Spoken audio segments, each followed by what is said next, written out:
Malaika, nakupenda malaika.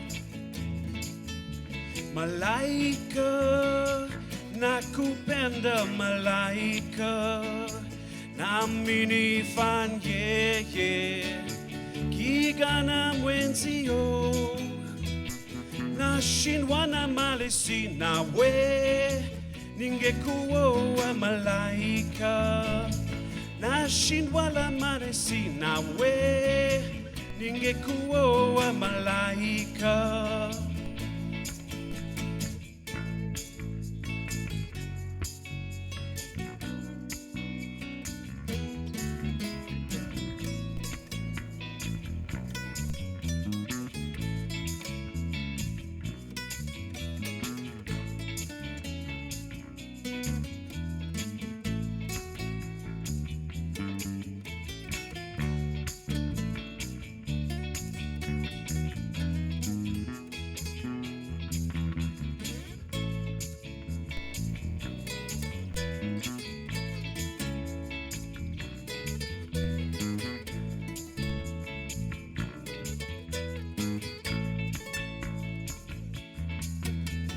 Kireke, hukuwaza kireke. Kireke, hukuwaza kireke. Nami nifanyeye kijana mwenzio. Nashindwa na mali sina we, ningekuwa kireke.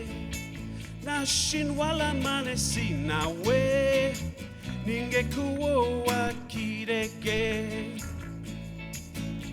Malaika, nakupenda malaika. Malaika, nakupenda malaika.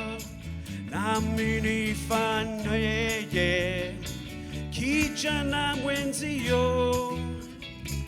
Nashindwa na mali sina we, ningekuwa malaika. Nashindwa na mali sina we, ningekuwa malaika.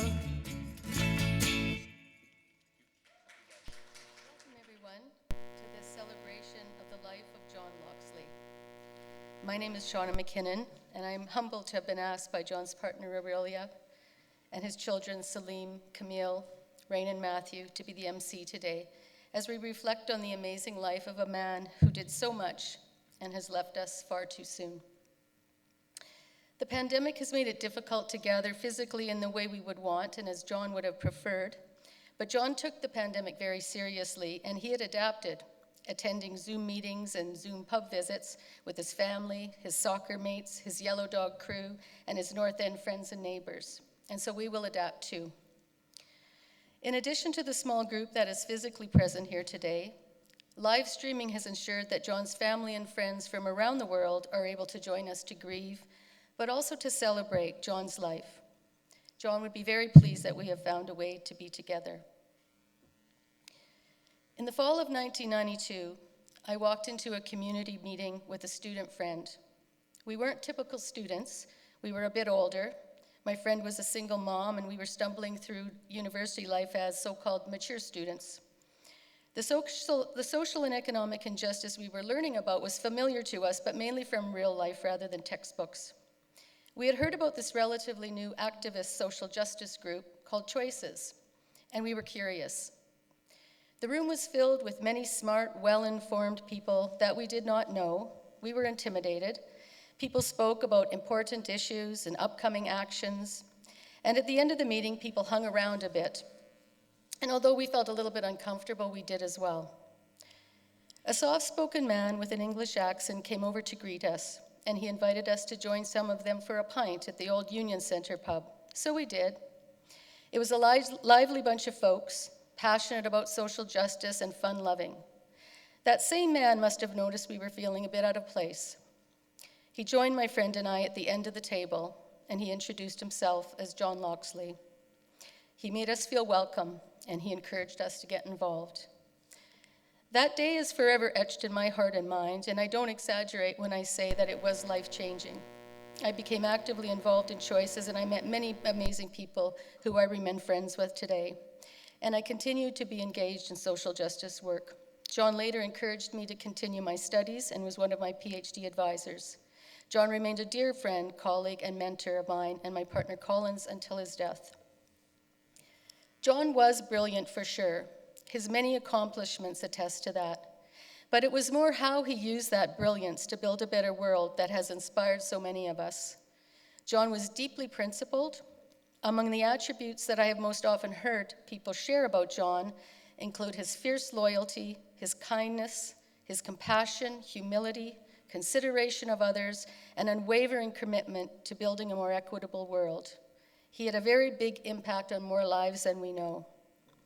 Today, a small number of family and friends will share their stories about John, but each of you joining us today, whether in this room or through live stream, will be remembering John in your own way, reflecting on your own experiences, your own stories about this truly amazing man.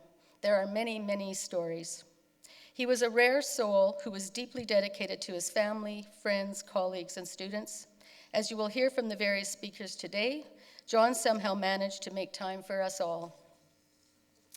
A good part of John's life was spent in the economics department at the University of Manitoba and on the soccer pitch. Ian Hudson will share a bit about John from the perspective of a colleague, friend, and soccer mate. Thanks very much, Shauna. So, despite all the visual evidence in front of you, I'm wearing a lot of hats up here, just like Shauna said. I've been asked to talk a little bit about John's career, his 45-year history with the Crescentwood Saturday Soccer Club, and my own personal relationship with John. As a result of trying to squeeze all that in, this is going to end up a little bit like a movie montage in which a whole relationship of young love is boiled down into a 30-second clip featuring hand-holding and picnic strolls. Like any movie montage, that's going to leave out a lot of things. So just keep in mind that after my brief speech here, you multiply that by about 1 billion, you've more or less got John Loxley. So, as Sean has mentioned in his career, John was really a brilliant academic. He was an internationally renowned and honored scholar. He cut his teeth in his early days as an expert on monetary policy in the newly independent African nations, transforming their economic structures in a post-colonial world. When he came to Canada, he brought a lot of those lessons here, and he worked very hard on developing and refining the concept of community economic development. The revolutionary idea that communities should be in charge of their own economic destiny. But what made John such a special academic was his commitment to putting his ideas into practice. He really did actually walk the talk. He was an internationally sought-after consultant, and he worked with people like Nelson Mandela and the ANC and the post-apartheid regimes. And he worked for the provincial NDP under a number of administrations, but probably most closely with the Selinger administration. But he was also completely comfortable doing things that were what most academics would have considered to be slightly more radical. He was perfectly at home walking the picket line, donating his time to teach-ins for youth activists. And like Shauna mentioned, he helped found Choices, a group that protested the austerity budgets that were so common in Canada in the early 1990s. He not only protested the budget, he brilliantly developed the concept of an alternative budget, in which he produced a carefully costed budget, fiscally responsible document that showed that a more socially just policy world was completely possible.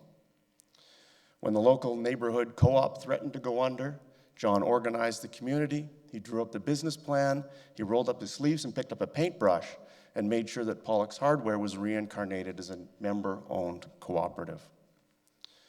One of John's bigger accomplishments at the University of Manitoba is that he put in a little bit over a decade as the head of the department.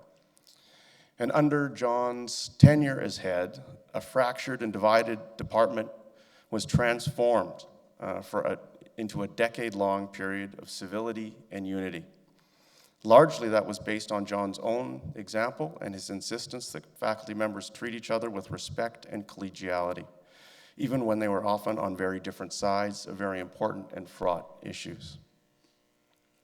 John also was the main supervisor and advisor for dozens and dozens of graduate students at the University of Manitoba.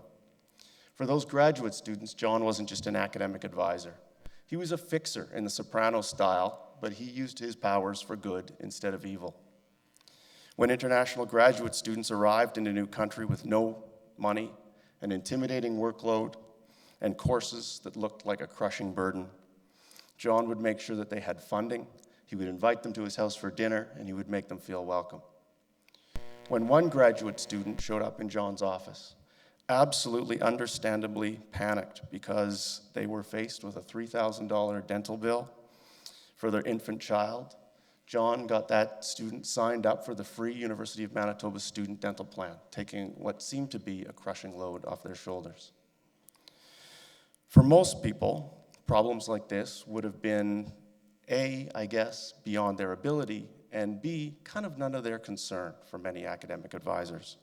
But that was never true for John.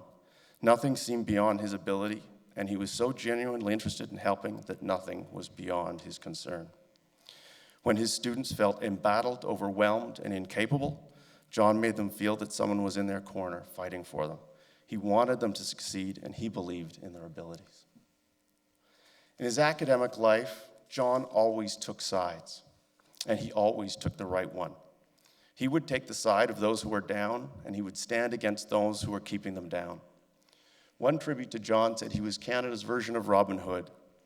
But John didn't want to just take from the rich and give to the poor. He wanted to transform society so the rich would not be so privileged or wield so much power, and there would be far fewer poor people who needed to be given anything at all.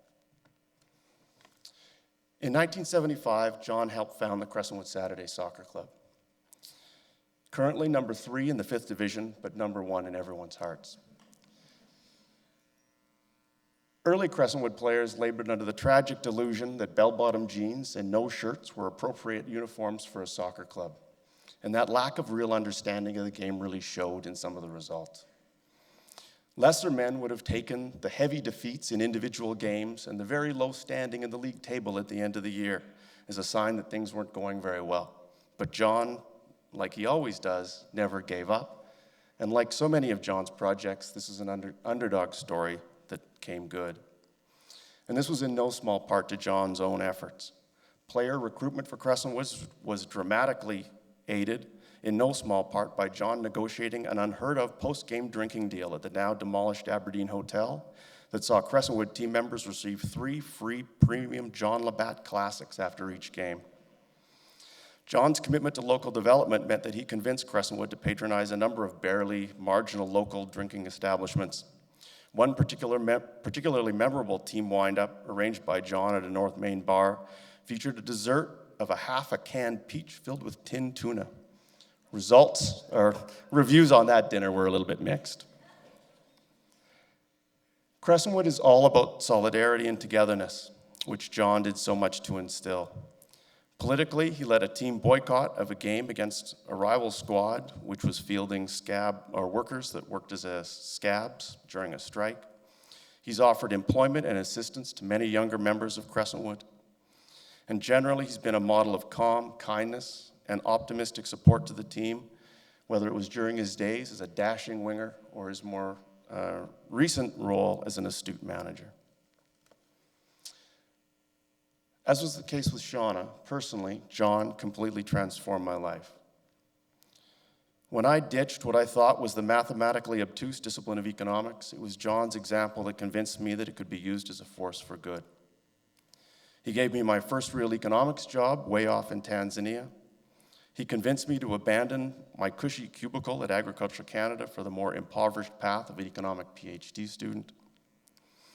While I was doing my PhD, he gave me the opportunity of my first lecturing job. Throughout my entire career, he's been my mentor and advisor. I can't remember a single time that he has said no to any request for help that I've ever given him, and there have been a great many requests for help. I've gone to him time and time again about whether it was just disentangling an unkind review or what beer I should be drinking that night. Really, if I have the kind of impact that John has had on my life with even one other person, I would consider it a career well spent. But John has had that exact same impact on so many other people. Really, very few people can hope to have the kind of impact on the whole world that John has had. But just maybe his legacy will be that I will try, and I'd encourage everyone here to try as well, to attempt to follow his example.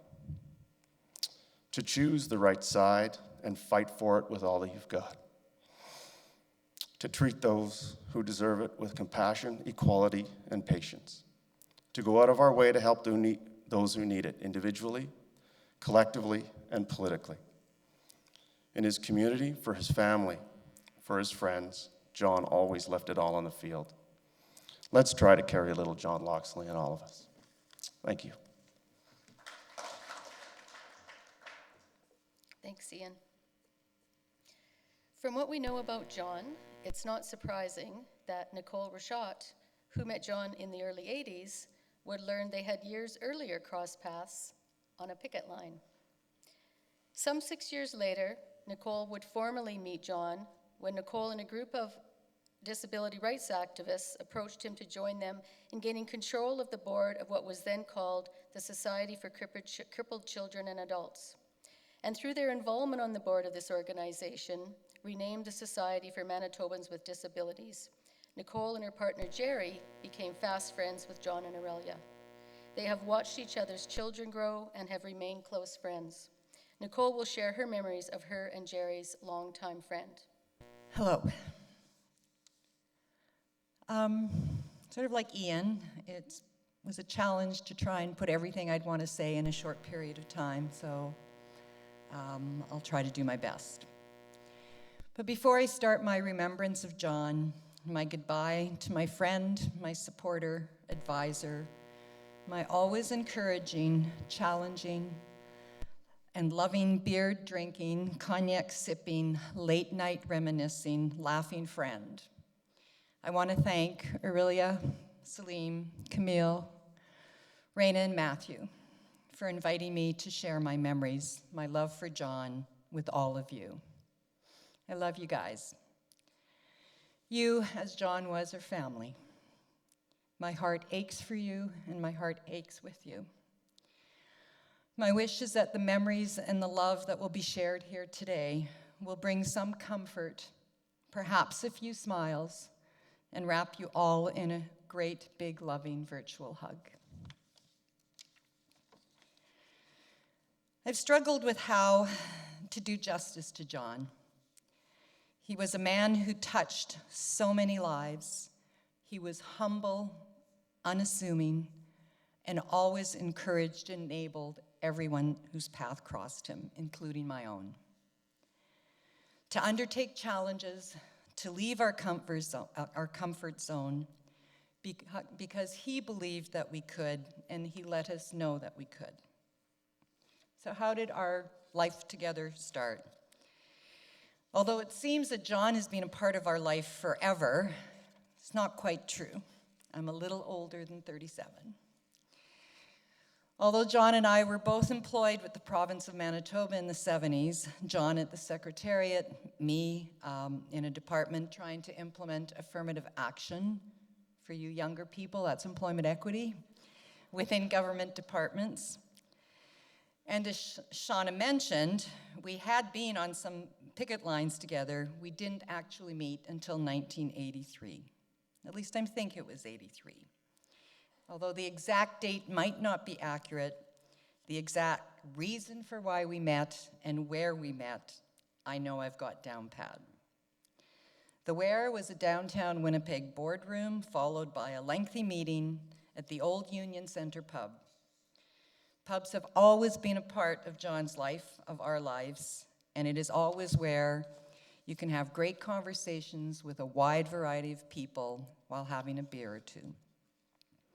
The why we met was because, as with so many people in John's life, it was over a social justice issue. Activists within the community of people with disabilities had approached Jerry and I, and subsequently John and others, seeking support in changing the Society for Crippled Children and Adults, the organization responsible for providing services to people with disabilities in Manitoba, from a charity model to a rights-based model. And so our 37-year friendship began. When I think of John, I think of connections, and there are so many. The Society for Manitobans with Disability, the 24-hour relay. I was gonna wear my red tie t-shirt today, but I've worn it so often you can see through it, so I thought it was inappropriate. Choices, Seed Winnipeg, Light, CCPA, Assiniboine Credit Union, Pollock Hardware, the Anti-Apartheid Movement, Soccer, Grey Cup, Boxing Day, Folk Festival, the Lake, music, friends, and families. John was connected in all of those areas and connected us with them. I think of the gift John gave me and so many in his life by building connections between people of like mind, people who shared the same values, the same desire for equity and for social justice, but whose path had not yet crossed. John brought us together. From our first connection at the Society for Manitobans, well, it was then the Crippled Children, which we renamed the Society for Manitobans with Disabilities, John connected me to a larger community of social justice activists. He expanded my circle of friends, my family. And as has been mentioned in so much of what has been written about John, John encouraged me, as he did others, to undertake greater responsibilities and supported me in doing so. I remember a conversation we had way back when he suggested I should run for the chair of the board of SMD. I looked at him and thought he was crazy. I had a full-time job. I had a 2-year-old daughter. The board we had just joined was not cohesive at all. And John, with that little smile that he had and that little twinkle in his eyes, just said, "Nicole, you'll be terrific. We're here for you. Go for it." And it was almost impossible to say no to John because John said no to nothing. John was always there for anyone who needed him, any community that he thought that he might be able to support. John didn't say no. So when John asked you to do something, even if you thought it was impossible, he would make you believe in yourself and somehow you'd get it done. Another example of John encouraging me, and this time I really thought he was crazy, was when he suggested I should run for the board of Assiniboine Credit Union and ultimately for the chair of the board. I told him, "John, I'm not an accountant, I'm not an economist. I just can't do this. What do I know about credit unions?" And John said, "Well, you manage your office budget, you have a checkbook, you can do this." John saw the possible in everyone, and he supported you to see it too. And he loved bringing people together, be it the young soccer players from his soccer group, to help us older folks run in the 24-hour relay and keep the team on the field for 24 hours, or at the AGM of Assiniboine Credit Union to help elect a board to guide the credit union back to its cooperative roots, or Pollock Hardware Co-op. John brought us together for a purpose, but he always brought us together for fun. Over the 37 years that I've known John and Aurelia, we've been to countless AGMs together, backyard barbecues, drinks at various pubs, Grey Cup Super Bowl parties, Boxing Day get-togethers, folk festivals, the beer tent, birthday parties, weddings, and time spent at the lake. And of course, you can't mention John without his habit of being a little bit late. But the incident that stands out in my memory is that Halloween party that John and Aurelia attended at our house, albeit a day later than the rest of the guests. But their costumes were beautiful. And during those 37 years, we welcomed babies and grandbabies into our lives. Our daughters, Danielle and Katrina, and our granddaughters, Taylor and Callie, grew up with John and Aurelia beside his children. Those days spent at the lake that we spent together at the hold so many memories. Hiking, canoeing, blueberry picking, crossword puzzles, charades, music, endless conversations, and of course, Inga's garden, her hummingbird feeders, Ben's jerk chicken, and that boat motor that was always iffy. John was never a fan of the boat, but whenever anyone asked to take him out on him, he was there, even though he hated that motor. Family was so important to John. I did not get to meet all of John's brothers and sisters and his many nieces and nephews back in England, but I felt like I knew you a little bit because John always talked about you. He loved his family. I remember how happy John was when his mom came to visit in 1994, got to meet some of his friends and hang out with us at the folk festival. And how John was so surprised and so happy when his brothers Keith and Harold surprised him with a visit, which of course started with a soccer game for John's 75th birthday. Celine, Camille, Raina, and Matthew, your dad loved you unconditionally. He was so proud of you. He always wanted to be there for you.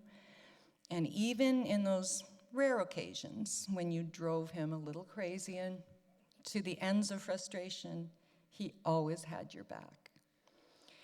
And Peter, John loved his little grandson. He loved spending time with you and talking about you, and he loved being your grandpa. And Aurelia, what can I say? John loved you. He had a wide circle of friends here and everywhere, but you were the heart of his home.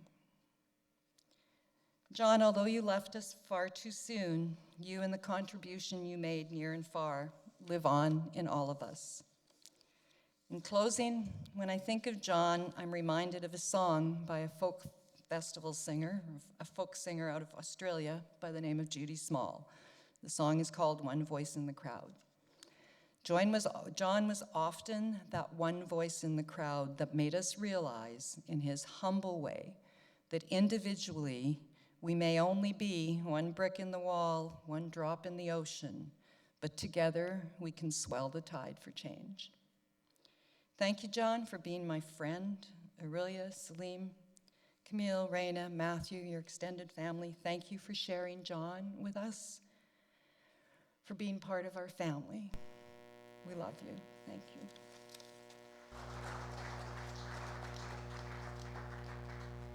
As everybody knows, John loved music. John's family has invited some friends to perform a few songs in John's memory. Glenn Matthews has chosen the classic What a Wonderful Life, and he'll perform that for us now. I see trees of green, red roses too. I see them bloom for me and you, and I think to myself, what a wonderful world.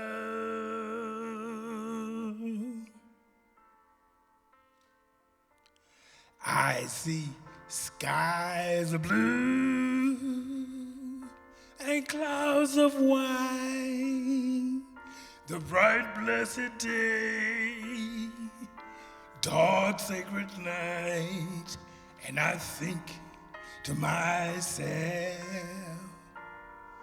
what a wonderful world.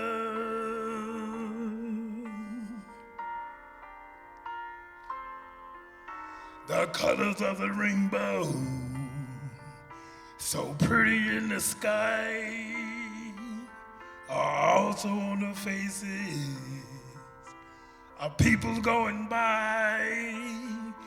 I see friends shaking hands, saying, how do you do? They're really saying, I love you. I see babies crying, I watched them grow. They learn much more than I'll ever know. And I think to myself, what a wonderful world.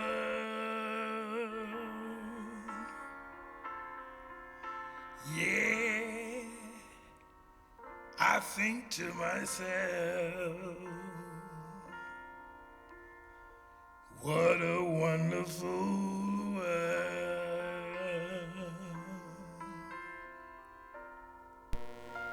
Oh, yeah.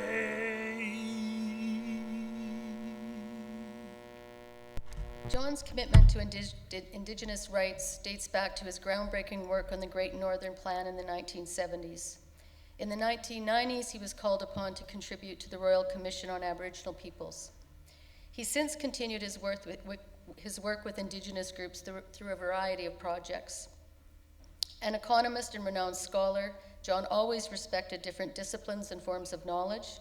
This was demonstrated by his commitment to leading the Manitoba Research Alliance, a community-led interdisciplinary research consortium, through 4 unprecedented multi-year social science humanities research council grants.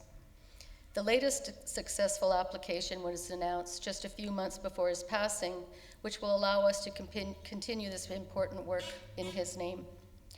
But I don't think I am wrong when I say that John's most gratifying work in recent years was his work with the First Nations Child and Family Caring Society, working in the background to support the fight for more equitable funding for First Nation children. John had an immense respect for Cindy Blackstock, who has been the tireless leader in the fight for Indigenous kids. We welcome Cindy to share with us her memories of John and his contributions.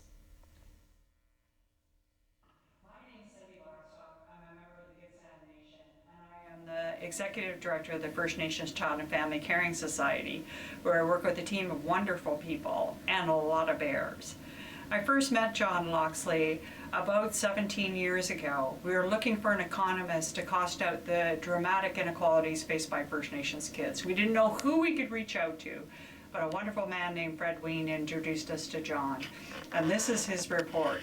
I remember one night working late into the evening, and I was wondering how John knew so much, how he did so much.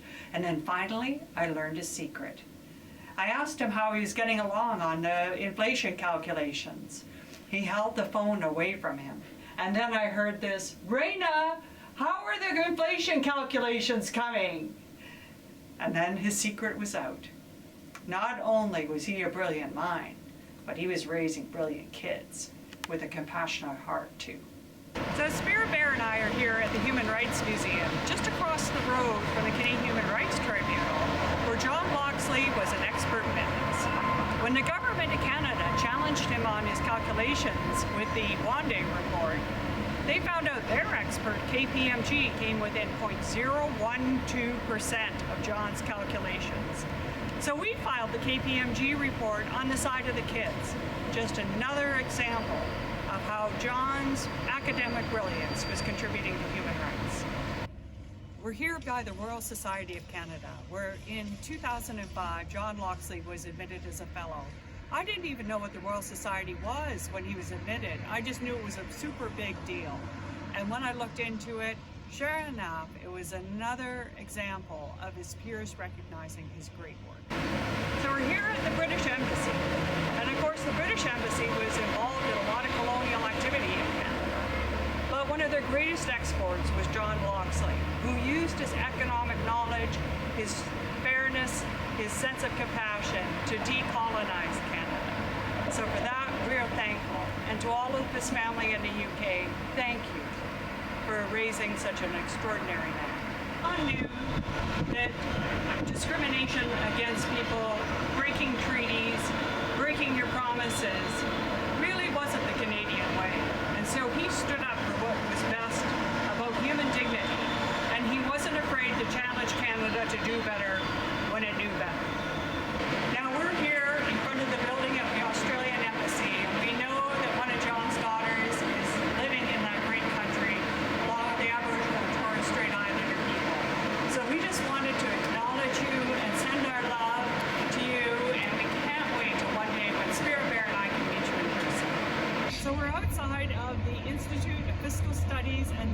democracy at the University of Ottawa. And this is where John did one of his last contributions in partnership with his beautiful daughter, Raina. And that was to calculate the remoteness factors for First Nations Child and Family Services, the funding formula that could remedy the inequalities going forward. And we're just so grateful to his beautiful wife, to all of his children and his friends and family for sharing so generously of this man. And there's something special that the IFSD people have to say about John, so let's go inside. Hello, I'm Helena Gaspard from the Institute of Fiscal Studies and Democracy at the University of Ottawa. And along with my colleagues Kevin Page and Sahir Khan, we've had the pleasure of working with John and Raina in the last few years on a host of First Nations Child and Family Services related questions. The first time I met John was actually in Winnipeg, and I was struck by how generous he was with his time and with his knowledge. And for me in particular, I was so surprised to see a person who had such a vast international career that spanned development politics and fiscal questions. To see someone like that come back and really use everything he had to serve First Nations children, and that really stuck with me. And so we were really privileged to have had Raina and John contribute to this latest report on child welfare. Given John's contribution to the field, and in particular to First Nations children, we thought it'd be a fitting tribute to his career to dedicate this report on future funding models for First Nations Child and Family Services in his name. We think that for John, it represents a culmination of a career, but not just in terms of the excellence of his research and his contributions to the field, but also his passion for an important cause, and that is to serve First Nations children. We think that his memory will live on, not just in this report, but in the lives of First Nations children across Canada.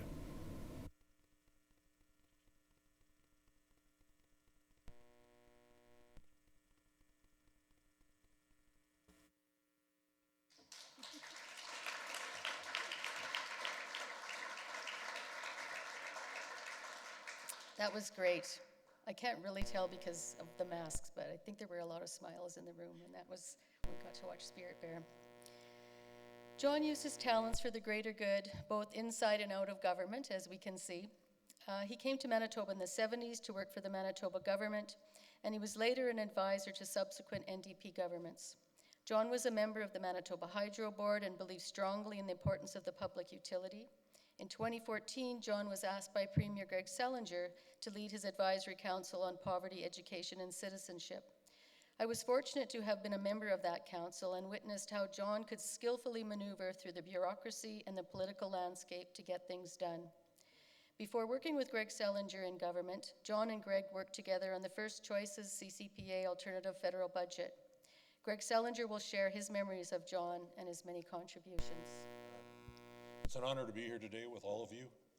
And I would just want to start by saying to John's family, Aurelia, Salim, Camille, Raina, Matthew, Ziba, brothers and sisters, their partners, and his and their close friends, I could only imagine the sense of loss given how so many of us are feeling the absence of John's presence in everything we do. It really asked me to witness John's contributions to government during our time in provincial office, and to keep it under 5 minutes. And reflecting on that contribution, I couldn't help but think about the last time I chatted with John. I'd just been to Pollock's Hardware for supplies and thought of giving John a call, which I did. He said he was missing the human connections he so enjoyed as he was being careful about his health risks. He was pleased that Pollock's was doing well during the pandemic.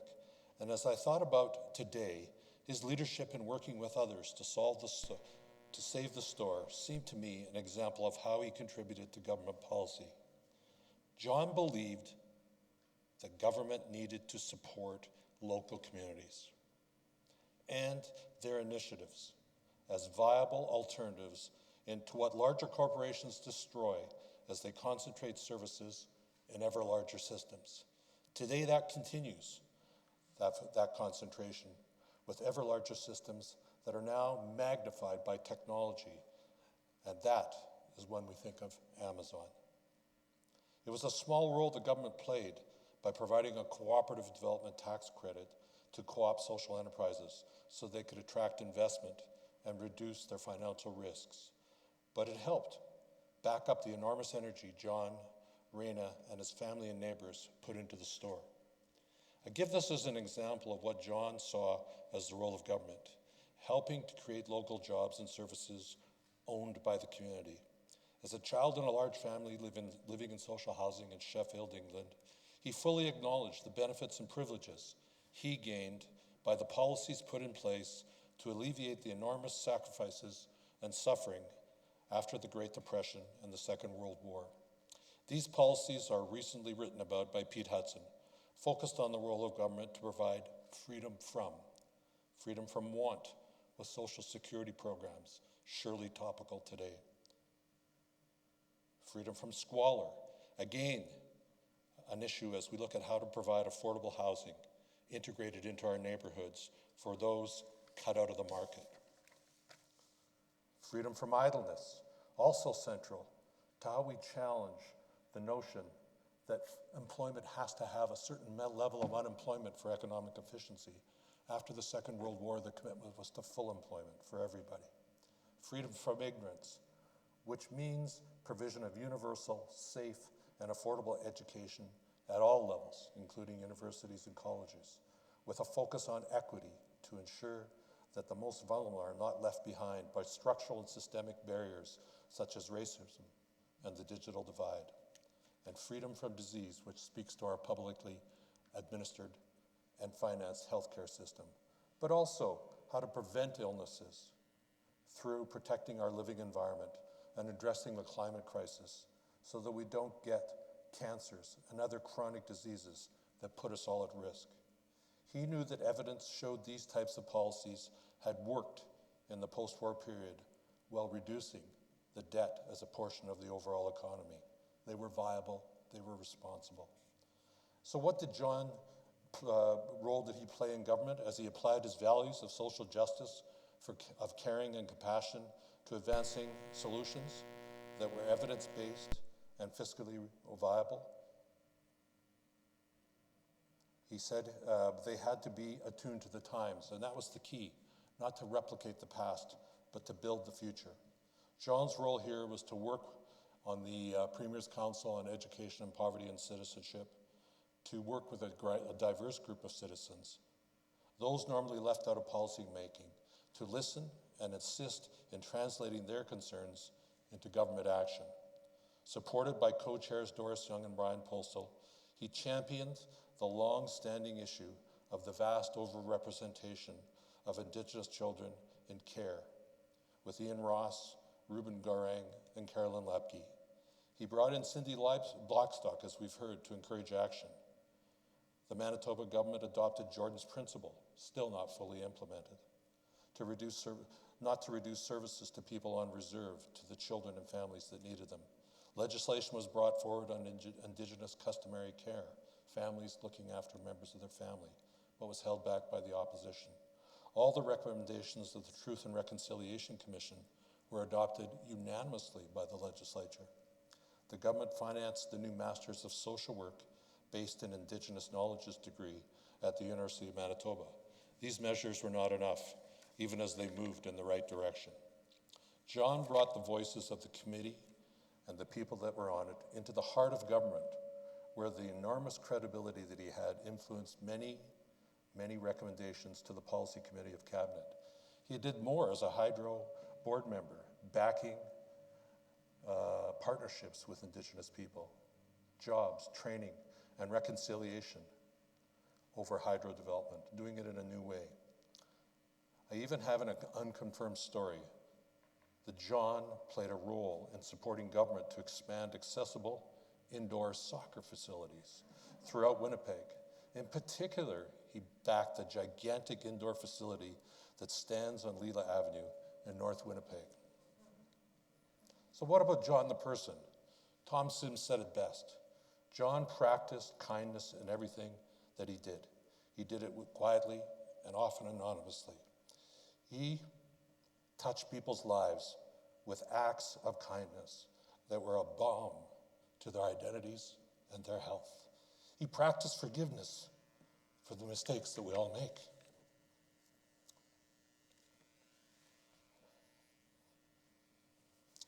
He mentored and trusted people to take action.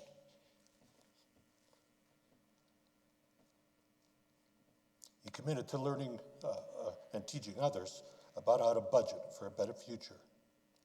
And he believed everybody should participate. And in that, he was fully supported by Shirley Lord. And the thing that we have to remember is that when he engaged in action, we all were better. Because when we reached out to look after the vulnerable, we're all better off. So today, by appreciating how John acted with humility and courage, we take up the challenge to carry on his work, and that will make a better world today and tomorrow. Thank you.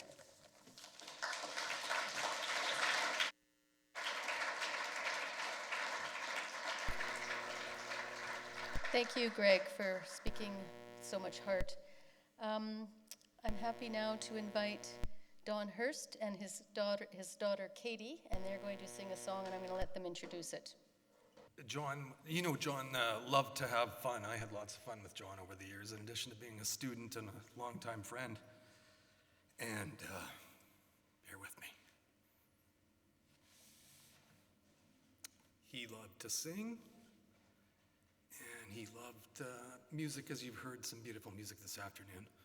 And he loved Emmylou Harris's music. We're going to do a tune by Emmylou, written by a Canadian, Daniel Lanois, and you'll hear the lyrics. They're meaningful for John, and we're going to give it a go.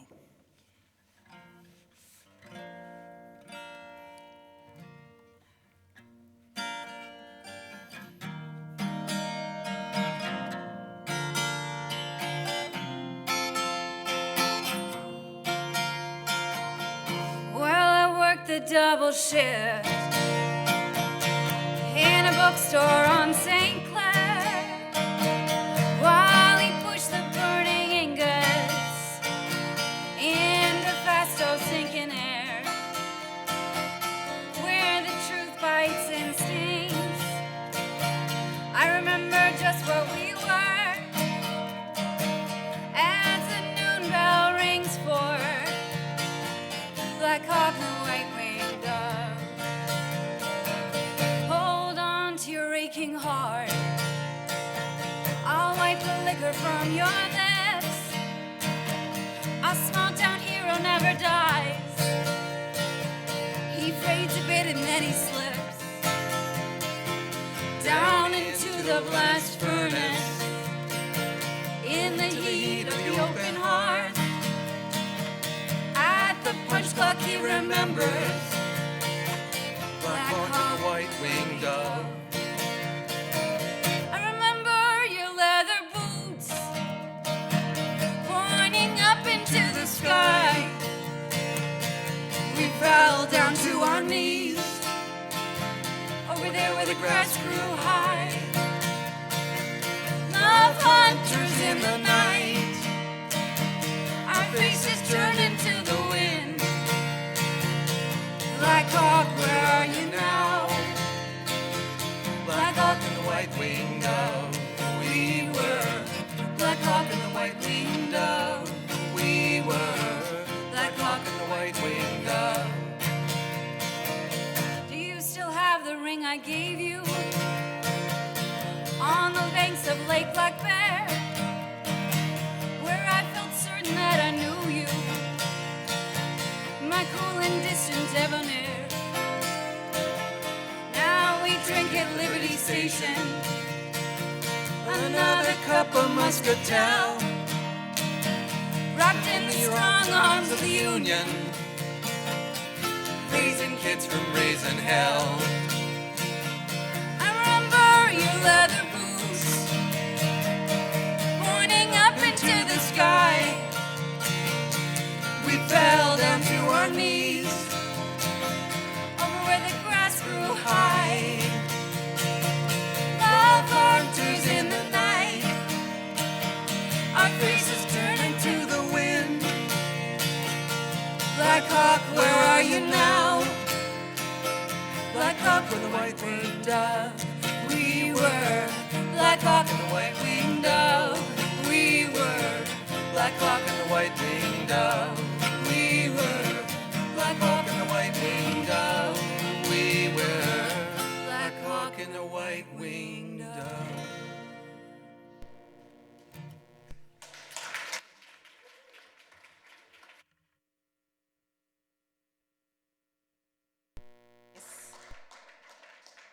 You did it, Dawn.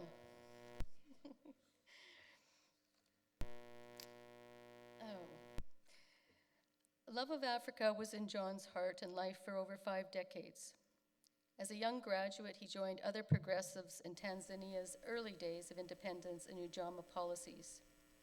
Later in the 1980s and 1990s, John's work on alternative structural adjustment programs helped several countries in their negotiations with the IMF.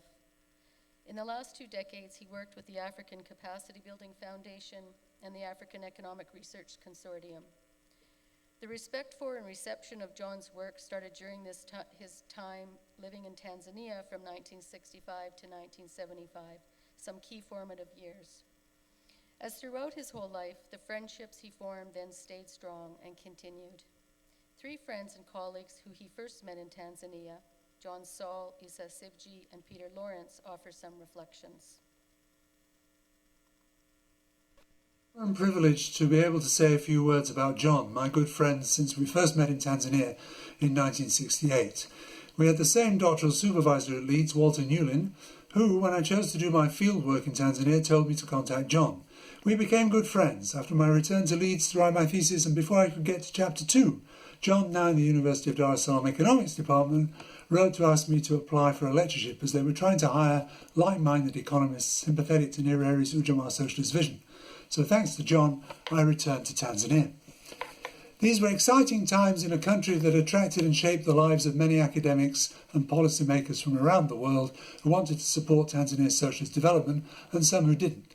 My memories of John during that time are of his support for junior colleagues, his interest in what people were doing, and his dedication to his students. But there were always the soccer matches in which John played with characteristic seriousness and enthusiasm, followed by a ritual visit to a nearby bar for a beer or 3. We met up regularly when he visited his family in Sheffield or when I was in Canada. On one occasion, John suggested that I came with my family to Winnipeg to do a summer school at U of M in 1989. He and Aurelia found us a house and especially ensured that we experienced the festivals and, of course, the Blue Bombers. I particularly remember a long weekend at their Lakeside house with a plentiful supply of beer and Leonard Cohen. That was great fun and characteristic of John's enjoyment of life and ability to take a break from his heavy work schedule. I remember too John encouraging, if not instructing me to finish my thesis. 2 years later, I submitted it. He just had that ability to inspire people never to give up, as he himself never gave up in the struggle for a more equitable and humane society. We continued to meet up regularly, most notably at his 60th birthday celebrations, and when he in turn made a surprise appearance at my 70th, typical of the close, loyal and supportive friend he was to me as he was to many others. We will all sorely miss him. Thank you. I heard the devastating news of John's passing from a mutual friend, John Saul. It brought back all the fond memories when John was in Dar es Salaam. At the university where he taught, he was a quiet but very profound scholar. His writings on banking are still being used as reference points. As a matter of fact, I quoted them in the biography of Mwalimu Nyerere, which we just published. Then, when John was director of the Institute of Finance Management, he hired me to do part-time lectures on Marxist political economy to bankers. Some of those bankers became big shots in the banking sector. And when I meet them these days, they still remind me of that course. Later, when John was in the North-South Institute, he invited me to do a lecture tour of Canadian universities. Within 21 days, I visited as many universities. And my last stop was Winnipeg, where I stayed with Ziba and later John. John and I became great comrades in Tanzania in the late 60s and the early 70s when we taught together and worked together politically, as we were invited to do, to help in the restructuring of the University of Dar es Salaam so as to fit it more positively into the newly conceived socialist society that the Arusha Declaration had recently proclaimed to be Tanzania's goal. And then in the 1970s, we found ourselves here in Canada, with me returning to my native Toronto, and John, again an immigrant, with Ziba and their kids at the University of Manitoba in Winnipeg. True, I didn't see John across the miles that separated us as often as I would have liked in recent years, but we always met up again when we did as firm friends, more or less starting our conversation at the very same point where we'd broken it off a month or a year before.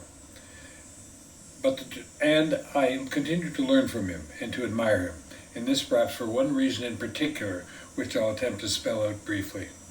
He was capable, in a way I've seen few others able to do, of presenting himself simultaneously as two quite different people, both as an extremely skilled and articulate professional economist and as an equally articulate and committed radical activist. I remember this from the Dar days. He could function downtown cleanly and clearly as a tough-minded economist and credible as such to other economists and experts on short-term official visits, and present himself equally credibly and equally convincingly on campus as a thoughtful and always focused militant in support of progressive and eminently humane views and causes, helping to hone his student skills and advance our collective endeavors there. But wait, he was even better than that, for he actually presented himself both downtown and at the university on the Hill as a totally unfractured and non-schizophrenic presence, as a person who had found a way to be both a skilled professional economist and a militant activist at the same time, two sides in sum of one golden coin. I think this is also the personality and the skill that he brought with him to Winnipeg and to Manitoba, and no surprise, he made an important and similar contribution here as well, as we know. As for me, I will miss him, at once a tough-minded professional, a clear-eyed progressive, and a dear friend. John often shared stories of his childhood and how his family and life experiences shaped his values, beliefs, and his unrelenting fight for workers' rights, robust social programs, and the fair redistribution of income and wealth. He spoke often and fondly of his family in England and visited at every opportunity. We regret that John's family from England could not be here with us today, but they are here in spirit and participating in the live stream. John's brothers Harold and Keith and sister Verna join us via video from Sheffield, and this will be followed by a song performed by John's brother David Loxley. Hello, I am John's sister Verna. John, my brother, my friend, my protector, and my confidant. We were born only 20 months apart, so we were very close, known as the twins. We were so alike. When we were about 4 or 5 years old, we set off on an adventure. We wandered off through the estate and were missing for hours. Mum called the police, worried for our safety. On being asked for a description, Mum said, "Our Verna is wearing odd socks." We were found eventually, making our way back home, odd socks and all. When our John was at Leeds Uni, I had the privilege of typing up his thesis. I understood not a word of it. These were the days of manual typewriters, so the typics came out regularly to erase my typing errors. I visited John many times in Canada, always a warm and loving welcome from John, Aurelia and the family.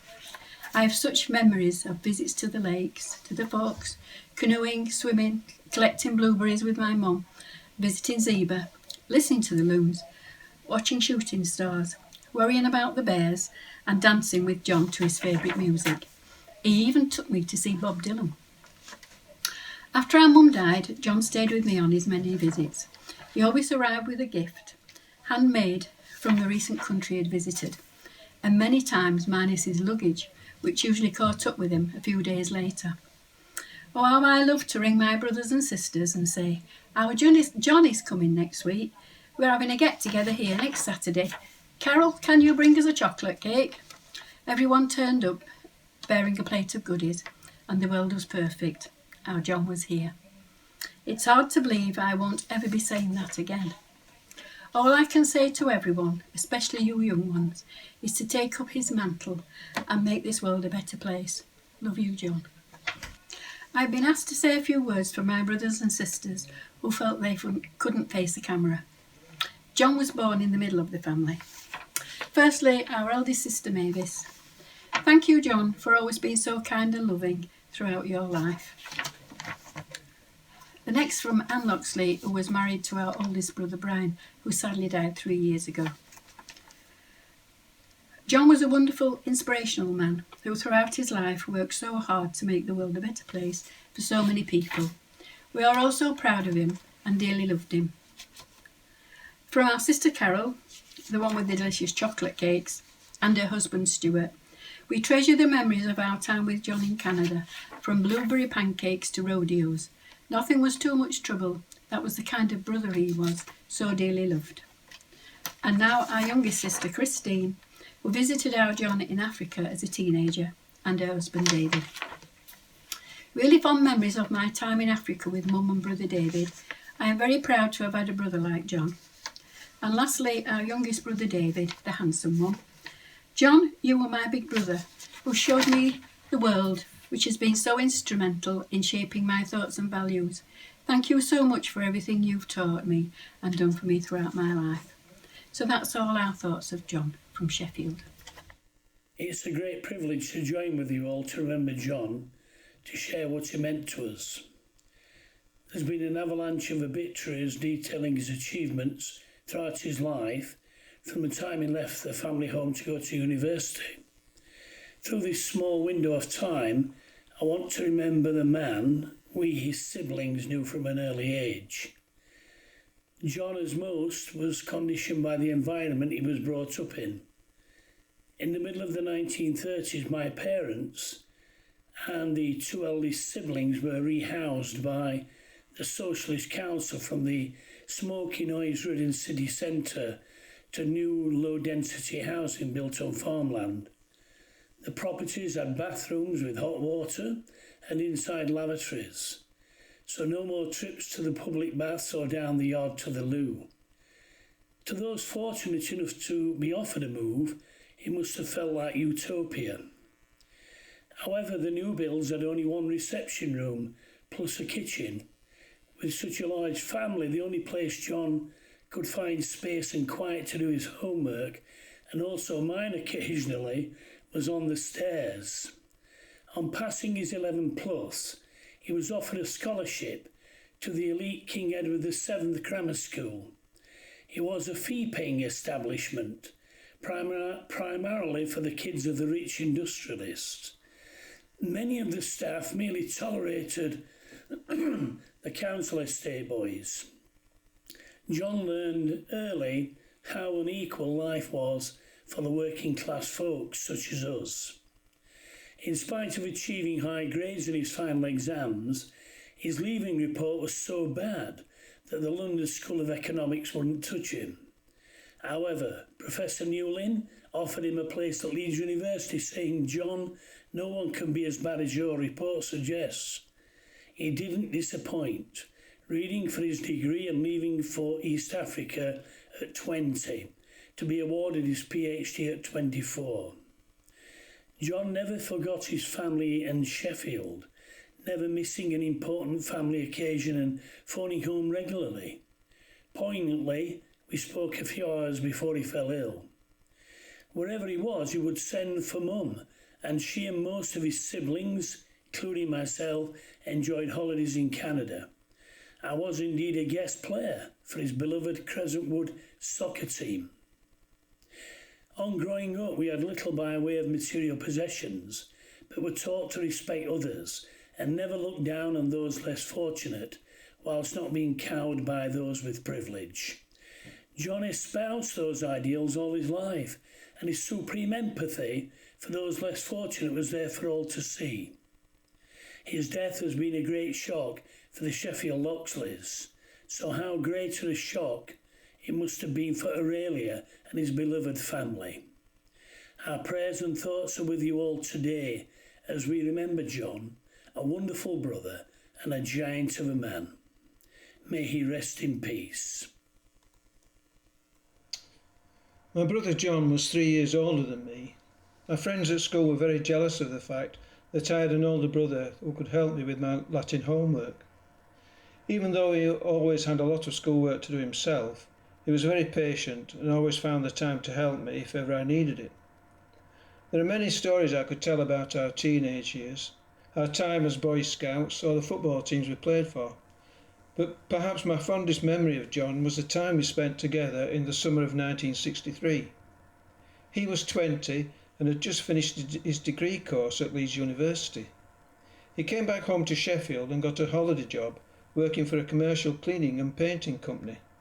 A few weeks later, I finished my A-level exams and was also looking for a holiday job. He put in a good word for me with his boss, and I became his new apprentice. Every morning we'd catch the bus to a hospital on the outskirts of Sheffield and spend our days painting the hospital wards. He gave me tips on how to use the huge industrial paint rollers and made sure I cleaned my paintbrushes at the end of the day. Whilst we were working, he'd get involved in long intellectual discussions with one of the bosses, and I would listen in awe as they solved all the world's problems. As I remember, he was popular with the young nurses, and when the frosty old matron came round complaining about the mess we were making, he could always sweet talk her round. Although I didn't know it at the time, these few weeks would be the last time that we would spend any significant length of time together. After the summer, John went on to study for his PhD at Leeds University and in East Africa. From there he moved to Canada. After that we would only see each other for a short time during his visits here or on our trips to Canada. Because he was so modest, he didn't always tell us about his many achievements or the awards that he'd won. We were very proud of him, but to us he was and always will be just our John. Hello, I'm John's younger brother, David, and I've been given this wonderful opportunity by Aurelia, Celine, Camille, Raina and Matthew to sing at John's celebration, which is a great honour for me, so thank you to you all. I was actually thinking of singing Hi-O Sheffield Wednesday, which I'm sure John would have welcomed, but when myself, Harold and Keith do sing it at the match, we know that both our Brian and John will be there with us too. So the song I've chosen has good sentiment and I hope will reflect John's outlook on life and the way he lived it. It describes a strong person who uncomplainably provides support and love, and someone that everyone could call brother. Just to add, this isn't going to be easy, so please bear with me. Thank you.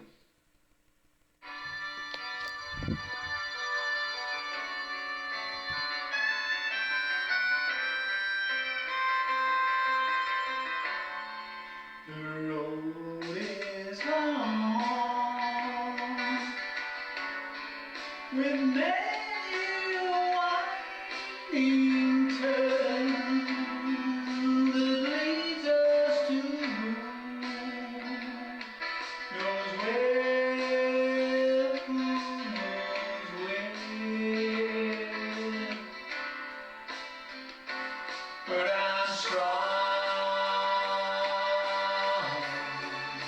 strong enough to carry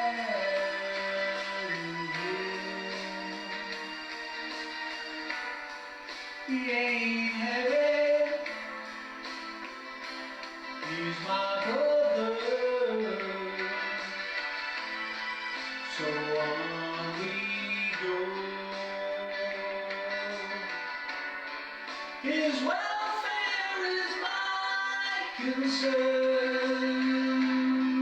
No burden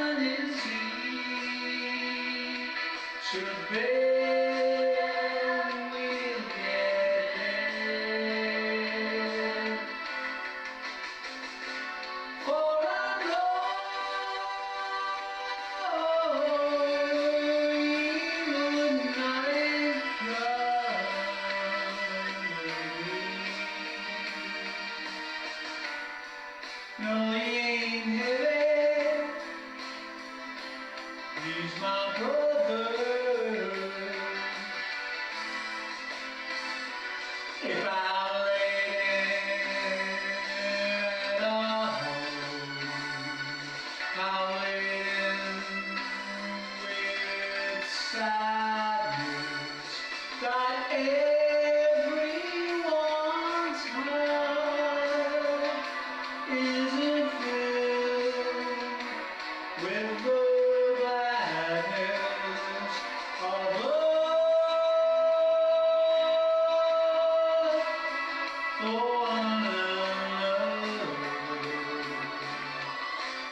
It's a long, long road from which there is no return.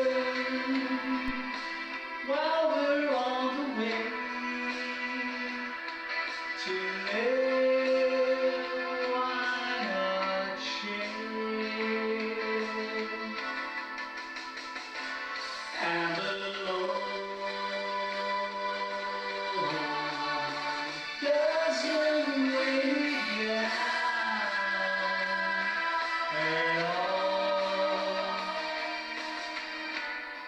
No, he ain't heavy. He's my brother.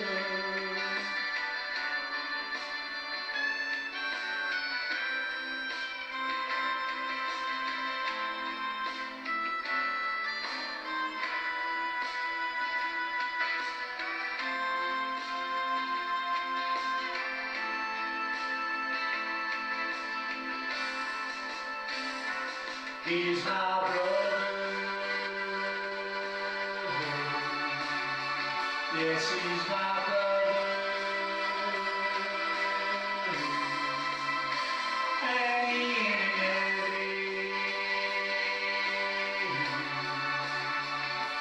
He's my brother.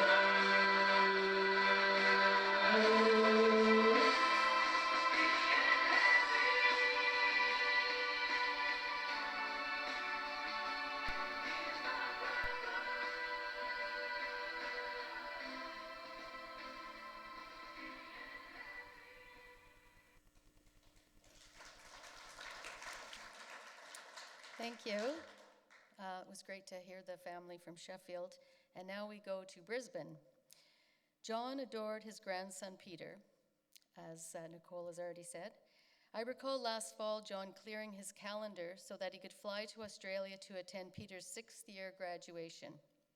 Camille tells me that Peter is following in his Babu's footsteps, already engaged in social justice issues and fighting for the rights of others. 2 days after John died, Peter was interviewed by his middle school principal to talk about his concern over a group of refugees who are being kept in detention in a motel in Brisbane. John knew that Camille, Ian, and Peter had been to a protest a few weeks earlier, and that Peter was very unhappy about the situation and planned to make a call to action at school. The interview was broadcast to all the middle school grades. John would have been so proud. Peter joins us today from Brisbane to share the poem When Great Trees Fall by Maya Angelou in memory of his Babu. Hello, I'm Peter, grandson of Babu. My nanny must sent me this poem, and it reminded me of my Babu, and I would like to share it with you. When great trees fall, rocks on distant hills shudder. Lions hunker down in tall grasses, and even elephants lumber after safety. When great trees fall in forests, small things recoil into silence, their senses eroded by fear. When great souls die, the air around us becomes light, rare, surreal. We breathe briefly, our eyes briefly see with a hurtful clarity. Our memory, suddenly sharpened, examines, gnaws on kind words unsaid, promised walks never taken. Great souls die, and our reality, bound to them, takes leave of us. Our soul, dependent upon their nurture, now shrink, wizened. Our minds, formed and informed by their radiance, fall away. We are not so much maddened as reduced to the unutterable ignorance of dark, cold caves. And when great souls die, after a period, peace blooms, slowly and always irregularly.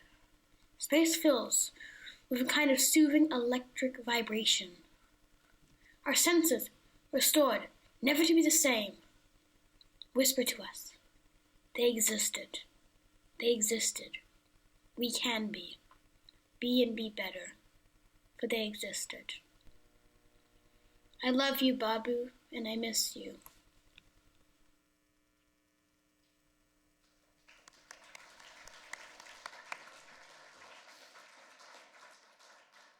Well, that was pretty great.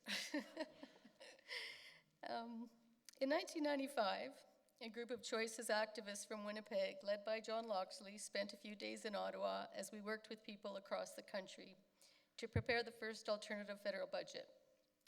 At the end of one of those days, a group of us went for dinner and hung out for a few pints. As always, there was a bit of serious chatter as well as a lot of laughter. I was single at that time, and someone teasingly suggested that perhaps some matchmaking might be in order. Emboldened after a few pints, I mentioned to John, well, that there was in fact someone who had caught my eye. I had met him, through John of course, at the pub after a soccer match. John asked if I wanted him to discreetly make a few inquiries. Early in January, I was working in the dark, dingy, dusty Choices office at the Union Centre. Another mentor of mine, Shirley Lord, was likely there too. The phone rang and it was John. He said, Shauna, I'm at the airport in Toronto waiting for my flight. I believe he was headed to England for a visit with family and then onward somewhere in Africa. I forgot to tell you before I left that I talked to Colin and he is available and would like to get together. I didn't have your phone number, so I told him I would tell you to call him. So you need to call him. Well, that was a little bit awkward, but how could I not after John had gone through all the trouble? So I did. Another intervention by John that changed my life. Colin and I have been together ever since, and that has forever tied me to the Crescentwood Saturday Soccer Club, the Loxley family, the Hudson family, and a number of others in John Loxley's big interconnected circle of friends. John and I love to share that story, and I apologize for those of you who've heard it many times before. I'm not really sure, but I think it might have been John's one and only matchmaking success, so perhaps that's why he liked the story. I liked it for other reasons, obviously. It's a silly story, but important, because it also is an example of the kind of person that John was. Who else do we know that would do that? Take time in between international flights to do a bit of matchmaking for friends.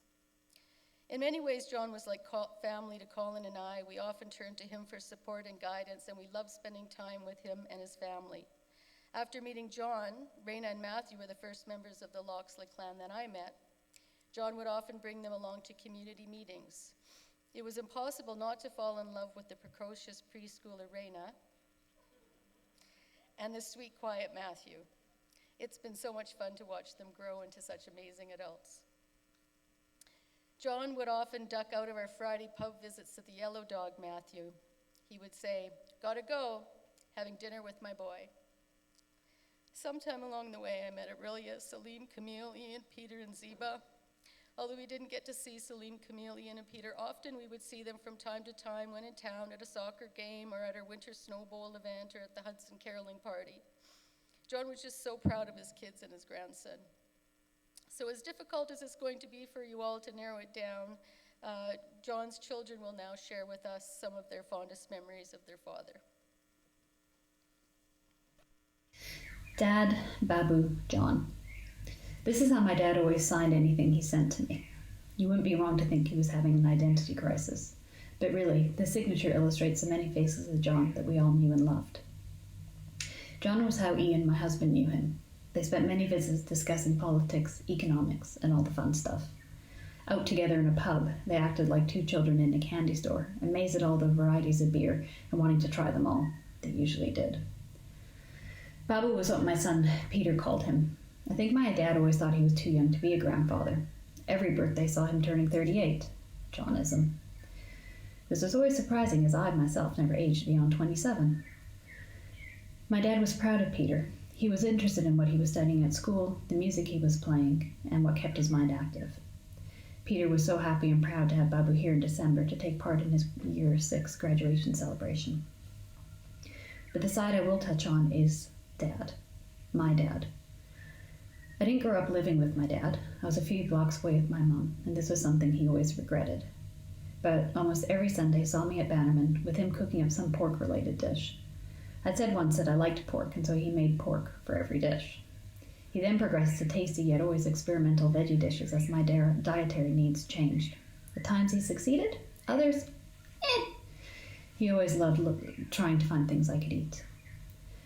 My dad and I would drive to university together while I was doing my BA and Masters, and meet for coffee and licorice during the breaks, if they coincided. We would discuss our days and line up our ride home together.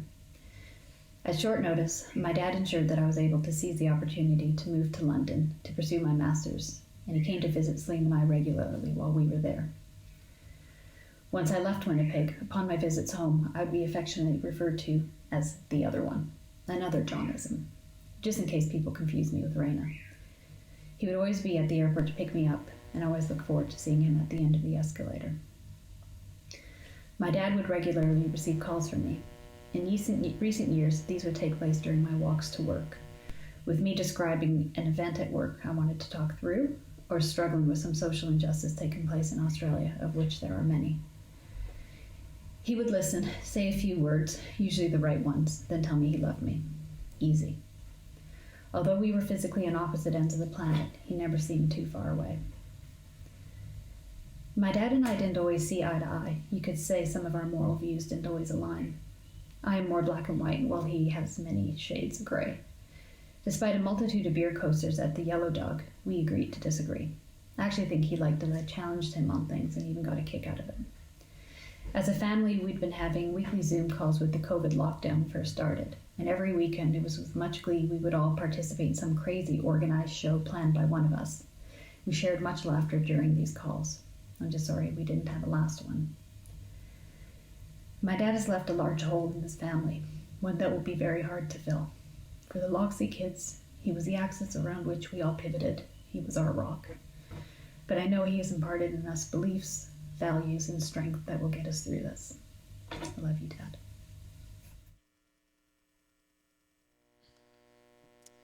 John was like a father to me.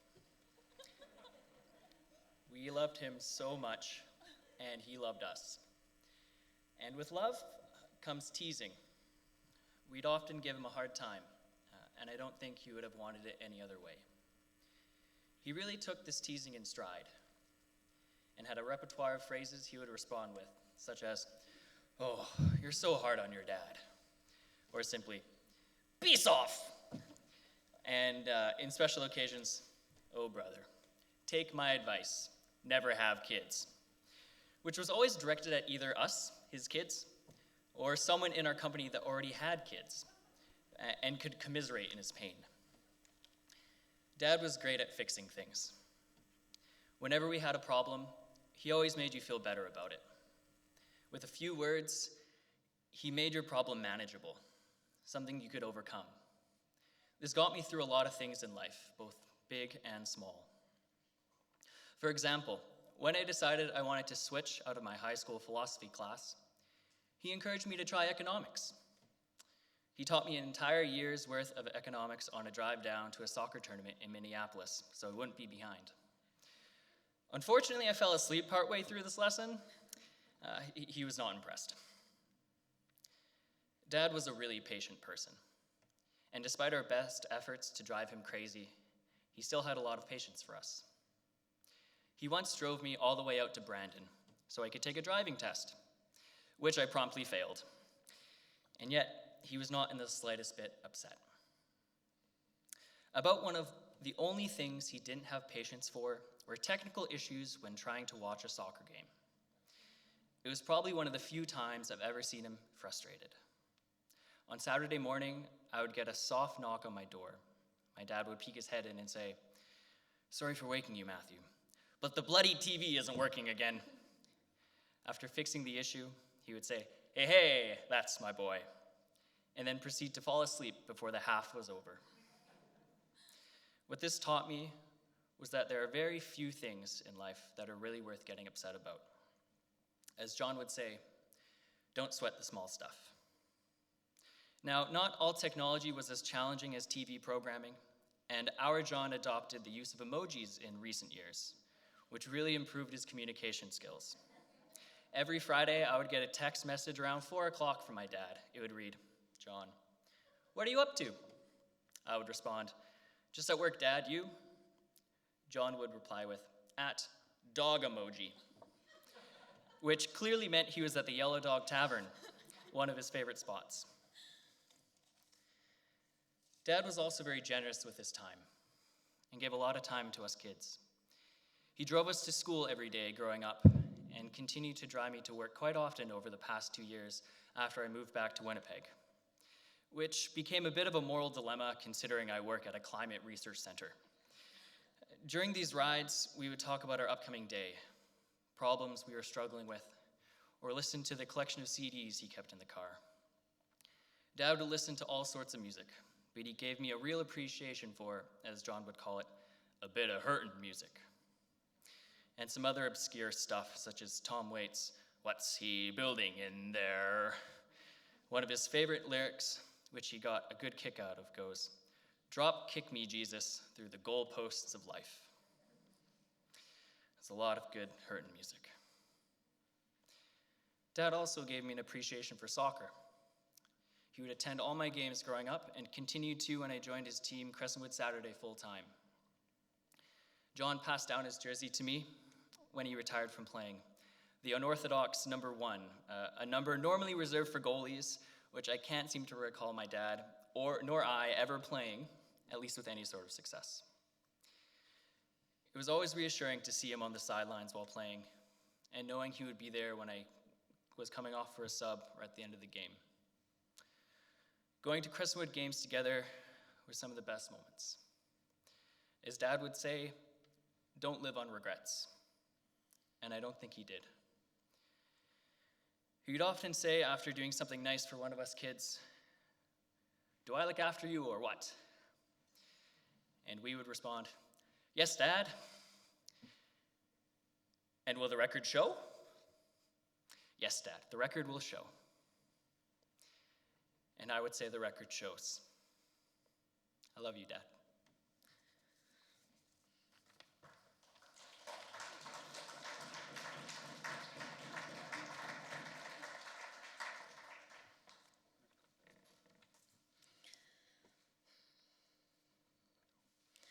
Hi, everyone.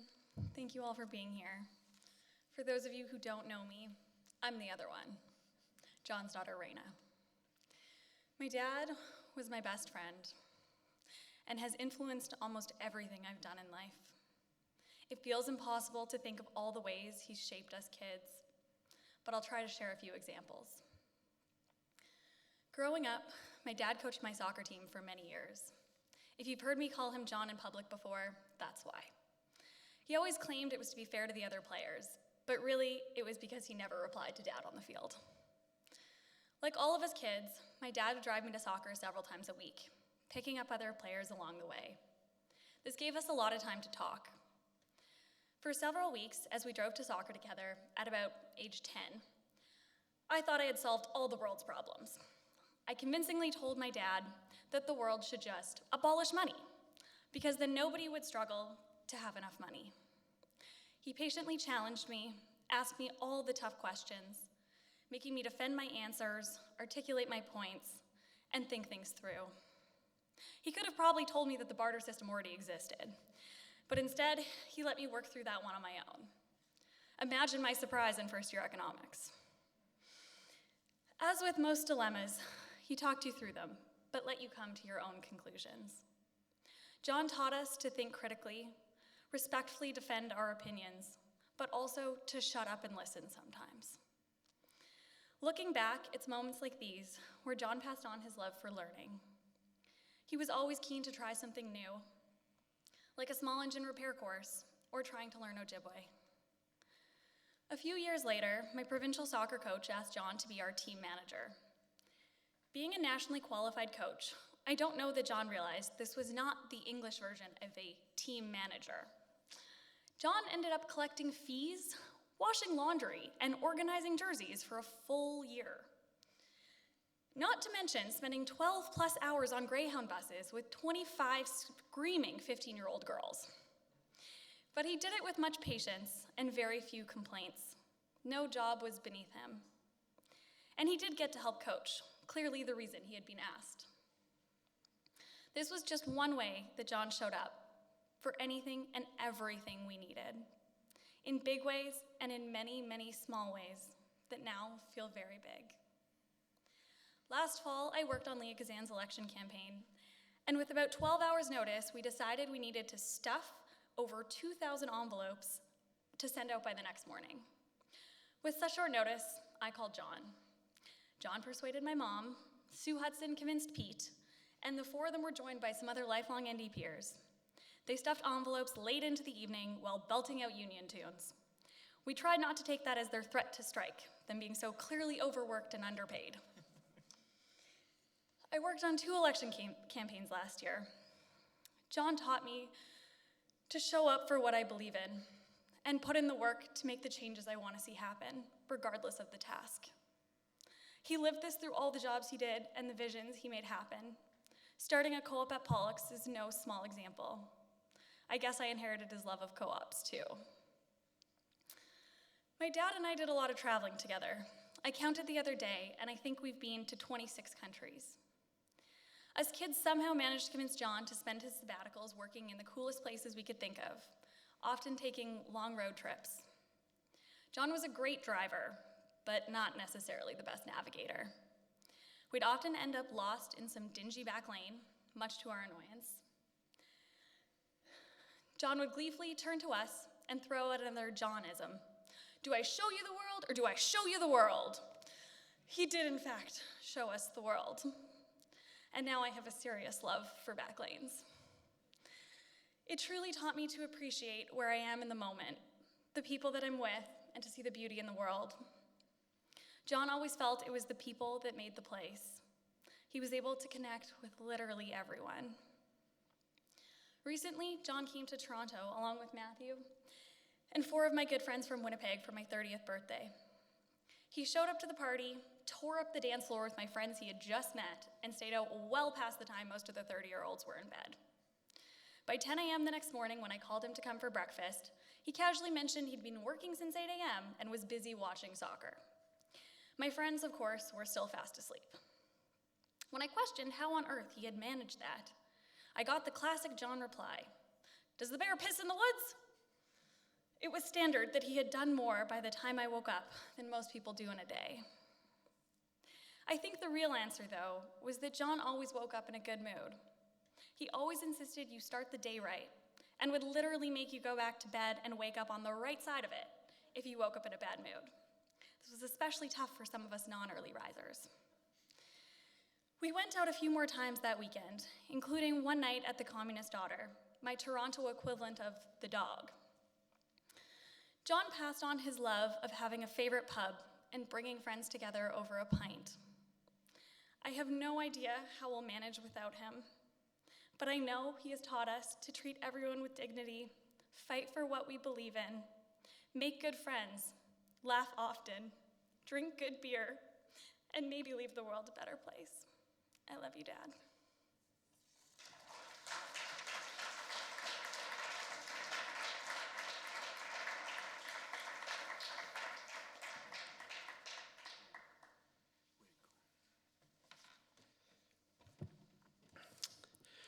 Hello again. So by now I'm sure you're all wondering the same thing. What has this Loxley fellow ever done for us? Actually, I would like to start by thanking the members of the band who so graciously gave their time to help me honor my father at such short notice. So thank you to Paul Stewart, Darcy Goodmanson on guitar, Danny Stevens on bass, and our dear family friend Glenn Matthews on percussion. Give them a round of applause. I do want to remind everybody also this is a celebration, so lighten up. I'd also like to say a huge thank you to my whole family, to Catherine, Matthew's partner, and to Joe Wassalisalis for making my arrival in Winnipeg so easy. Thank you also for dialing me into Dad's hospital room so I could be there even though I was in quarantine. You also made it possible for Camille, Ian, Peter, and my partner Jamie to be there from Australia and Switzerland. I never once felt I wasn't in the room with Dad and with all of you. That's incredibly important to me, so thank you very much. When Dad passed, our family was overwhelmed by the many tributes that came from colleagues and friends. I'd like to thank everybody for your beautiful words, for the words you wrote about my father. They helped all of us at a time when we needed it the most. Thanks also for making my job so damn hard. Trying to write a speech when all the best lines and stories have already been used. The truth is, I woke up today and I asked my father what he'd want me to say to all of you. And what came back, again, was thank you. Thank you, first, to his large, loving family in Sheffield, to my granddad, John, who worked in the steel mills, to my nan Elizabeth, for teaching my father about the importance of family and how to share everything you have, even when it's not a lot.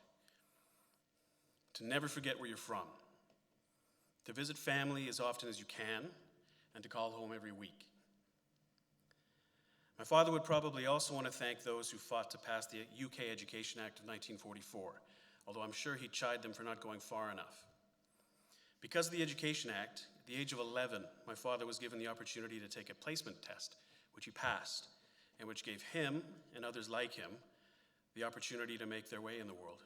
This opportunity gave my father an appreciation of how progressive policies, even piecemeal ones, can make a huge difference in the lives of people.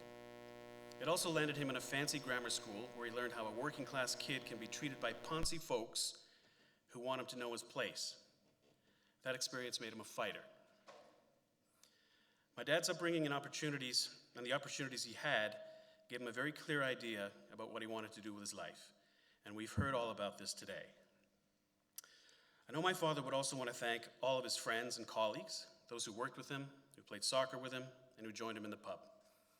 He'd also want to thank his students, many of whom became friends.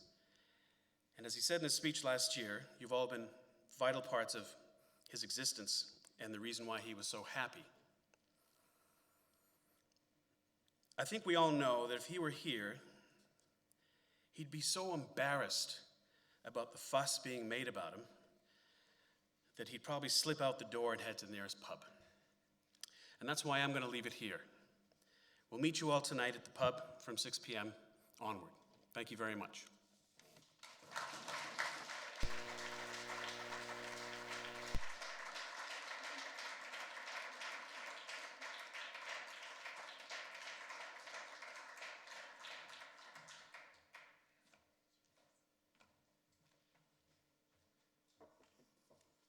That was so great. I love the emojis. Yeah, John, I used to get the picture of the yellow dog with the question mark beside it at like 3 on a Friday. On a fall Friday afternoon in 2019, I sat across from John Loxley at our weekly gathering at the Yellow Dog Tavern. Although we had a regular core group, it wasn't uncommon for someone new to join us, and that day one of our crew brought along a colleague. After a round of introductions, she sat at the end of the long table. Shortly after, I got a text from John from across the table.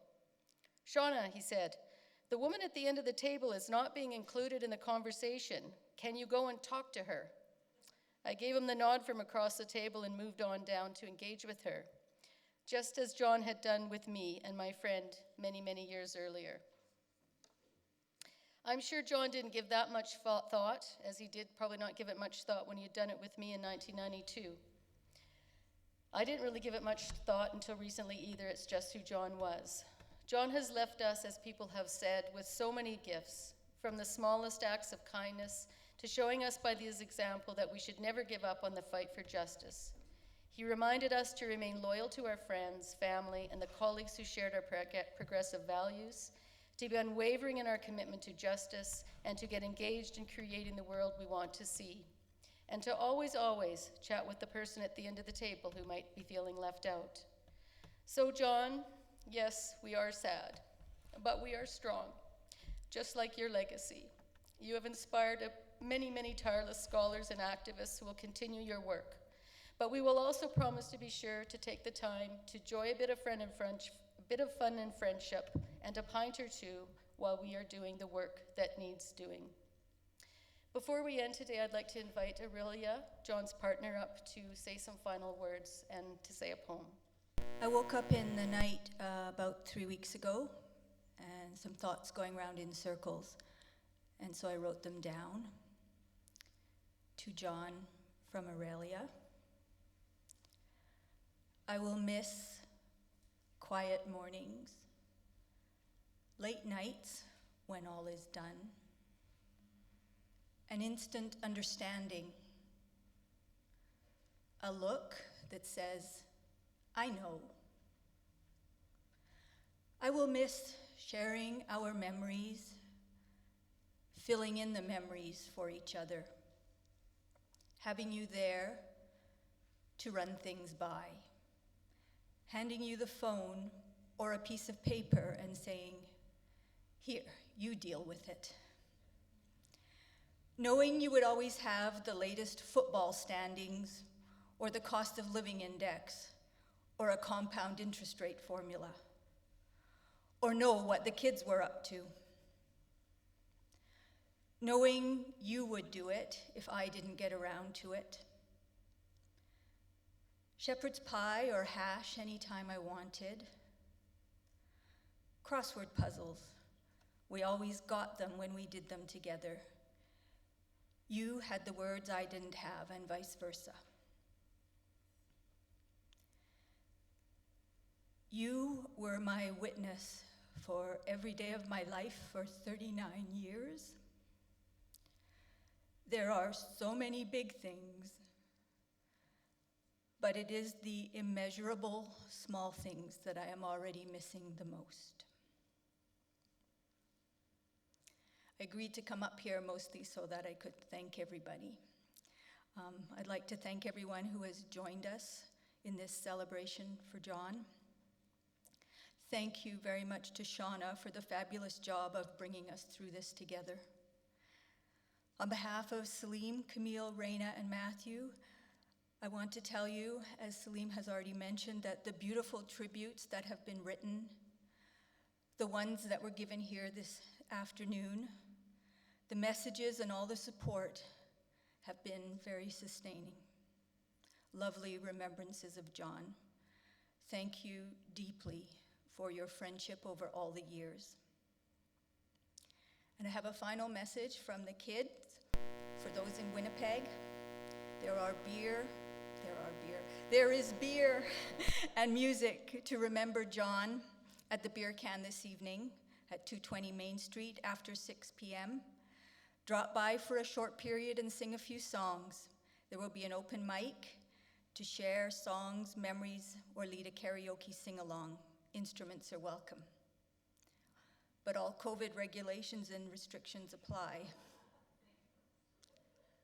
Stay safe and take care of each other.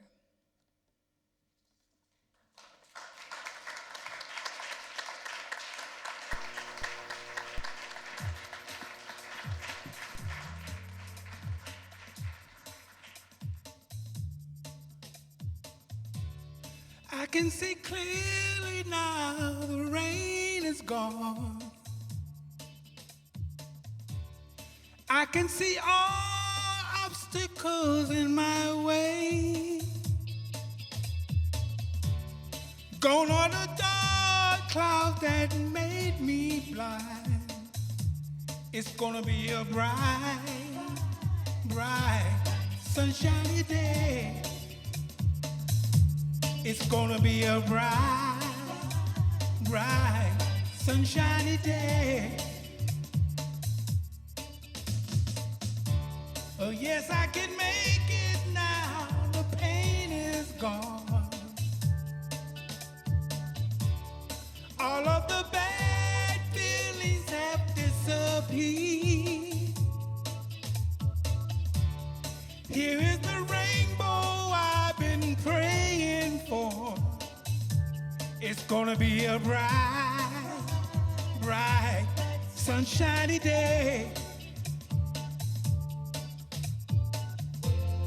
Look all around, nothing but blue sky.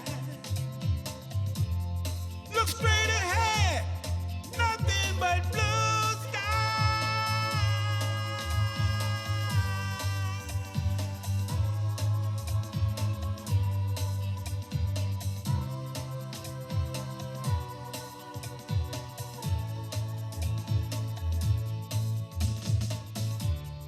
I can see clearly now, the rain is gone. I can see all obstacles in my way.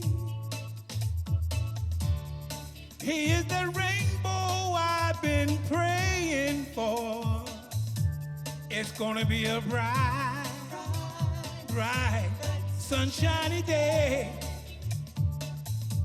It's gonna be a bright, bright, sunshiny day.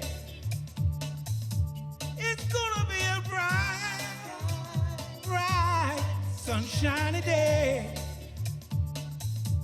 It's gonna be a bright, bright, sunshiny day. It's gonna be a bright, bright, sunshiny day. It's gonna be bright, bright, sunshiny day.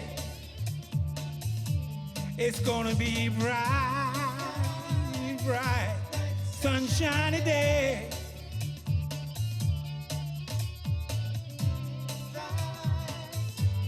Sunshiny day. It's gonna be a bright, sunshiny day.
you.